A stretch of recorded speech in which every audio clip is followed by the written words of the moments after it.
the president for their finances. They do not have financial independence. There is a common saying, he who pays the piper calls the tune. So if somebody else is paying, that's how they decide who you go after and who you don't go after. That's how they decide. If you are on this side of the political divide, there are no resources to prosecute. And if you are on this other side of the divide, there are resources to prosecute. We believe the criminal justice system should be truly independent by not just having constitutional independence, but having financial independence to discharge their responsibility. Institutions, institutionalizing the fight against corruption, institutionalizing accountability, institutionalizing oversight.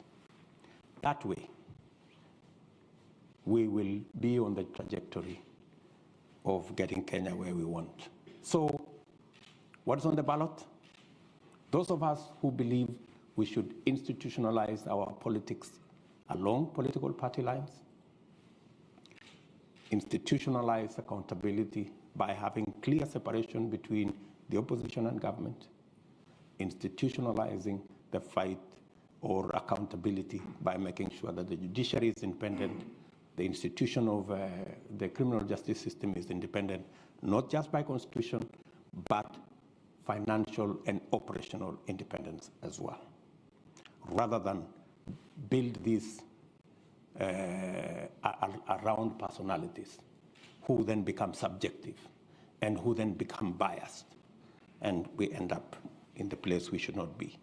Finally, in the ballot, we have driven the economy right to the heart of this contest. And we are looking at democratizing the economy of Kenya. And that is why, with our partners in ANC and Ford Kenya, we have built an economic model around this election that gives us opportunity to expand and make sure that our economic model is inclusive. Make sure that the millions of our citizens who are today locked out of the economic cycle because they have no jobs, 4 million of our young people out of school, out of college, out of university, have no jobs, and it's not going to be business as usual. How are we going to do it differently?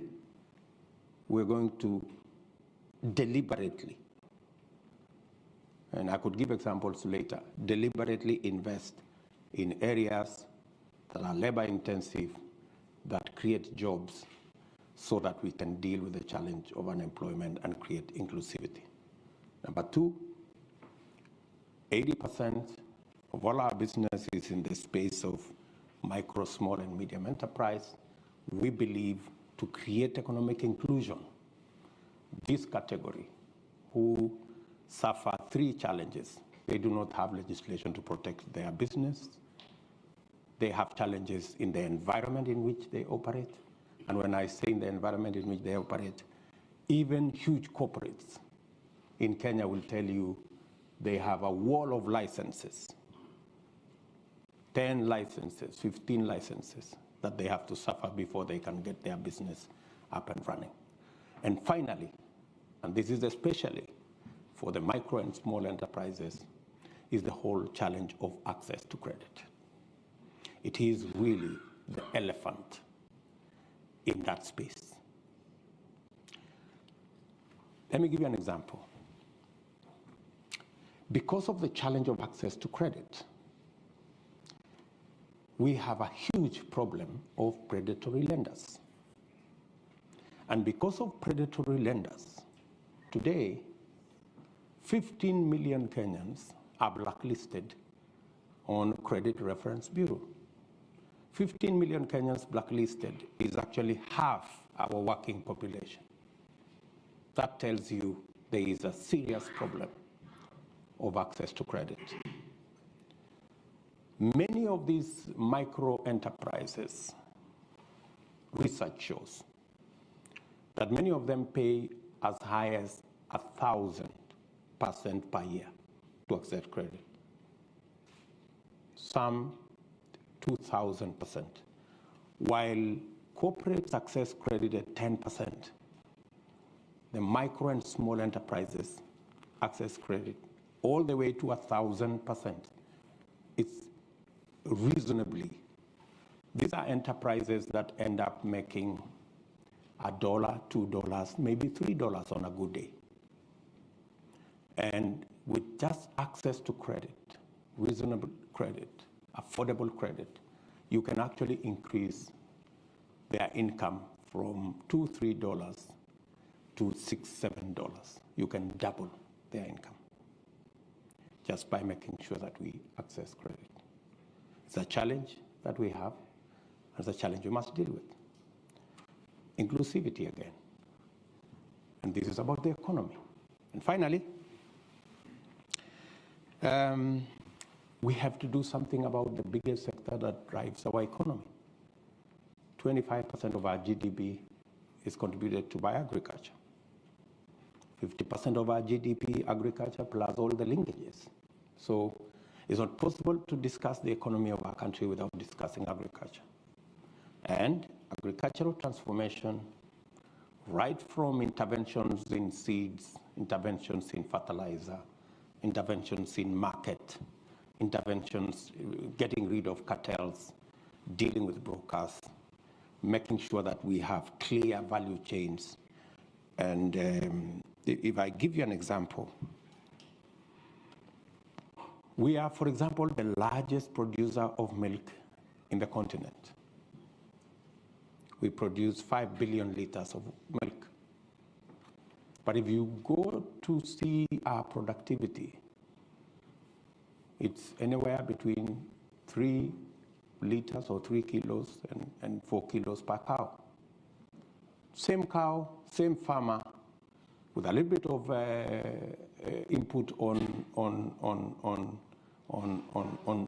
a different feed. You can actually take the same cow, same farmer, to 15 liters, 20 liters. You can triple, maybe quadruple their productivity.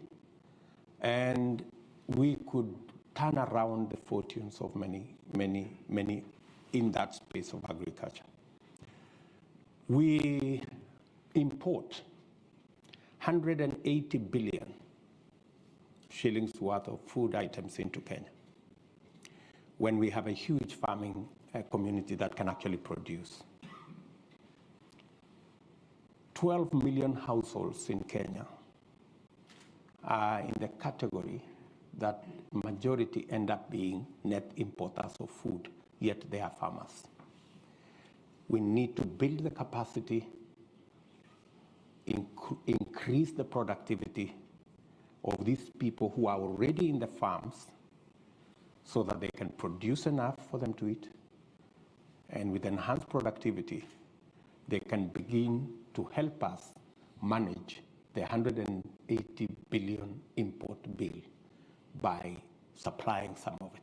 So that's really the trajectory I would want us to look at. So we have pushed this whole economic discussion into the equation. Our friends on the other side, maybe they will explain to you what I have heard them talk about is the